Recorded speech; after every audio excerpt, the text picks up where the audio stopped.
నమస్తే అన్న, అందరికీ నమస్కారం. ఎటువంటి షరతులు లేకుండా హార్ముజ్ జలసంధిని ఇరాన్ ఓపెన్ చేసిన విషయం అందరికీ తెలిసిందే. దీంతో కువైట్ దేశం మనం చూసుకుంటే సంచలనమైన ప్రకటన చేసిందనమాట హార్ముజ్ జలసంధి మీద. వివరాల్లోకి వెళితే, హార్ముజ్ జలసంధిలో నౌకాయాన స్వేచ్ఛ పైన జరిగిన అంతర్జాతీయ సమావేశంలో కువైట్ రాజు Sheikh Mishal Al Ahmad Al Jaber Al Sabah గారి తరపున కువైట్ దేశ ప్రతినిధి బృందానికి నాయకత్వం వహిస్తూ కువైట్ విదేశాంగ మంత్రి కువైట్ వైఖరిని తెలియజేశారని చెప్పి విదేశీ వ్యవహారాల మంత్రిత్వ శాఖ ఒక ప్రకటనలో తెలిపింది. వ్యూహాత్మక జలమార్గంలో మారుతూ ఉన్న పరిస్థితిని సమీక్షించేందుకు అనేక మిత్ర భాగస్వామ్య దేశాల సీనియర్ ప్రతినిధులు ఈ సమావేశంలో పాల్గొనగా ఇమ్మాన్యుయల్ మాక్రాన్ మరియు కీర్ స్మార్టర్ వీడియో కాన్ఫరెన్స్ ద్వారా ఈ సమావేశానికి అధ్యక్షత వహించారని చెప్పి అధికారులు తెలియజేశారు.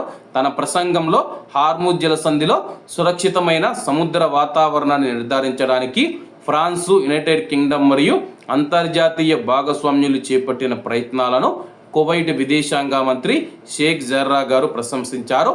ప్రపంచ ఆర్థిక ప్రయోజనాలను పరిరక్షించడానికి, ఆహార సరఫరాను పునరుద్ధరించడానికి, వేగవంతం చేయడానికి, ఇంధన మరియు ఆహార భద్రతను కాపాడుకోవడానికి నౌకాయానాన్ని కాపాడటం అత్యంత కీలకమని నొక్కి చెప్పారనమాట. అలాగే హార్ముజ్ జలసంధి ఏదైతే ఉందో దాన్ని అంతర్జాతీయ జలమార్గంగా ప్రకటించాలని చెప్పేసి, దీనిపైన ఇరాన్ కానీ గల్ఫ్ దేశాలకు కానీ ఎవరికీ హక్కు లేకుండా అంతర్జాతీయ జలమార్గం అనమాట.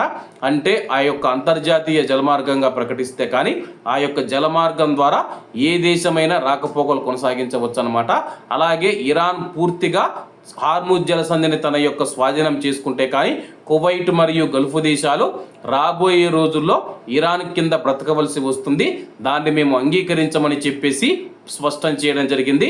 ఇప్పుడు కూడా ఇరాన్ అయితే హార్ముజ్ జలసంధిని ఓపెన్ చేసింది, శాశ్వత ఒప్పందానికి వస్తుందని చెప్పి అమెరికా తెలుపుతూ ఉంది. మరి ఏం జరుగుతుందో వేచి చూడాల్సి ఉంది. కాబట్టి అందరూ బాగుండాలి, అందులో మనం ఉండాలి. అందరికీ నమస్తే అన్న, జై హింద్.